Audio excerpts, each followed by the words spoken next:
นาคารที่มีฐานเงินฝากขนาดใหญ่นะคะนั่นก็คือธนาคารออมสินค่ะปีนี้มีการจัดมหกรรมการออมประจำปีนะคะเนื่องในโอกาสวันออมแห่งชาติค่ะ31 ตุลาคม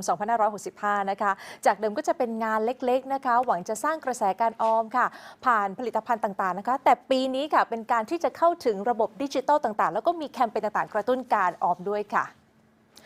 สัญลักษณ์ของการออมนึกถึงอะไรกันคะนั่นก็คือกระปุกออมสินค่ะปีนี้ผู้ฝากเงินกับธนาคารออมสินนะคะจะมีสิทธิ์จองนะคะกระปุกออมสินด้วยหนึ่งในนั้นก็คือกระปุกออมสุขออมสินค่ะเป็นการสงวนสิทธิ์เฉพาะนักเรียนนะคะในโครงการ Digital School Bank ของธนาคารค่ะที่เปิดบัญชีเงินฝากใหม่แล้วก็ฝากเงิน100 บาทขึ้นไประหว่างวันที่ 4-15 ธันวาคมนี้นะคะซึ่งแคมเปญนี้ค่ะถือว่าเป็นการกระตุ้นการออมตั้งแต่วัยเรียนค่ะ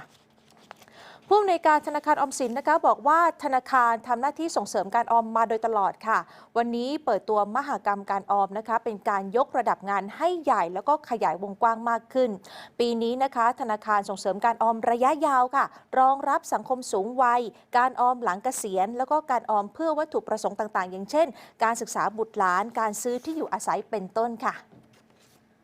ครับตอนนี้เราเปิดตัววันนี้เงินฝาก7 ปีนะครับซึ่งก็เป็นเงินฝากที่มีความจูงใจเรื่องอัตราดอกเบี้ยสูงมากนะครับแล้วก็รวมถึงเงินฝากระยะ13 เดือนนะครับก็เป็นดอกเบี้ยพิเศษทั้ง2ตัวนี้ก็เพื่อการส่งเสริมการออมเป็น Product เชิงสังคมนอกจากนี้นะคะธนาคารได้เปิดตัวแอปพลิเคชันโค้ชออมค่ะมีวัตถุประสงค์เพื่อให้ผู้ฝากแต่ละคนศึกษาว่าถ้าเราจะเกษียณนะคะต้องมีเงินเท่าไหร่จะเก็บเงินกี่บาทในแต่ละเดือนเพื่อให้ถึงเป้าหมายเป็นต้นค่ะซึ่งแอปพลิเคชันนี้นะคะต้องการให้ประชาชนตระหนักถึงการออมในระยะยาวเบื้องต้นนะคะดาวน์โหลดได้แล้วค่ะในระบบ Android ค่ะ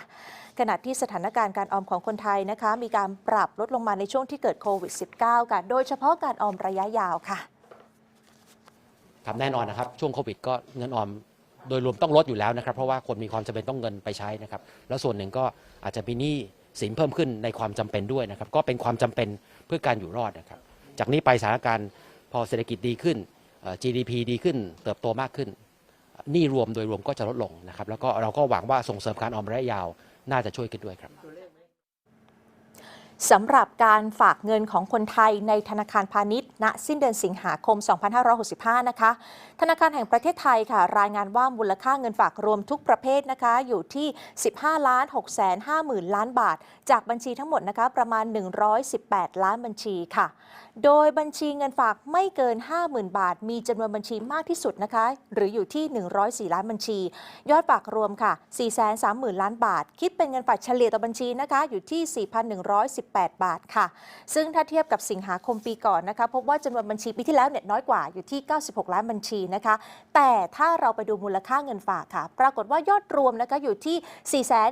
438,000 ล้านบาทนะคะต่อบัญชีก็อยู่ที่ 4,534 บาทนั่นเป็นมูลค่าที่สูงกว่าปีนี้ค่ะขณะที่ EIC ธนาคารไทยพาณิชย์นะคะรายงานผลสำรวจ EIC Consumer Survey ปีนี้นะคะผ่านช่องทางออนไลน์พบว่า 6 เดือนแรกที่ผ่านมาค่ะค่าครองชีพคนไทยสูงขึ้นสวนทางกับรายได้ผู้บริโภคส่วนใหญ่ที่ยังไม่เพิ่มขึ้นนะคะโดยผู้บริโภคเกือบ2 ใน 3ค่ะยังมีรายได้ไม่เท่ากับก่อนเกิดวิกฤตโควิด -19 โดยเฉพาะกลุ่มคนที่รายได้น้อยนะคะซึ่งรายได้เนี่ยจะฟื้นตัวช้ากว่าคนที่มีรายได้สูงค่ะส่วนในช่วง 6 เดือนข้างหน้านะคะผู้บริโภค43.8%คาดว่ารายได้จะโตไม่ทันรายจ่ายค่ะส่งผลให้ต้องเผชิญกับปัญหา3ด้านนั่นก็คือปัญหารายได้ไม่พอรายจ่ายปัญหาเงินออมลดลงนะคะปัญหาการชำระหนี้ด้วยก็ทำให้ครัวเรือนเหล่านี้ค่ะมีสภาพคล่องที่จะรองรับค่อนข้างน้อยนะคะแล้วก็มีความเสี่ยงที่จะก่อหนี้เพิ่มขึ้นในอนาคตด้วยค่ะคณะพาณิชยศาสตร์และการบัญชีจุฬาลงกรณ์มหาวิทยาลัยนะคะมีการสำรวจนะคะว่าถ้าหลังเกษียณแล้วเนี่ยต้องมีเงินเท่าไหร่เราถึงจะอยู่รอดนะคะตัวเลขอยู่ที่3 ล้านบาทต่อคนเลยนะคะจ่ายแต่ละเดือนก็จะอยู่ที่ 6-7,000 บาทแต่ว่าตอนนี้เงินเฟ้อสูงขึ้นไม่พอใช่ไหมคะ6-7,000 บาทตอนนี้เพิ่มเป็น 10,000 บาทนั่นแปลว่าคนทั่วๆไปเนี่ยจะต้องมีเงินที่อาจจะต้องมากกว่า3 ล้านบาทค่ะเท่า 10,000 บาทนี่คือแค่ค่ากินค่าใช้อย่างเดียวเลยนะยังไม่รวมถ้าบางคนผ่อนบ้านไม่หมดนี่ไม่รู้จะเอาที่ไหนมากินเหมือนกันค่ะถูกต้องค่ะขอบคุณค่ะขอบคุณค่ะ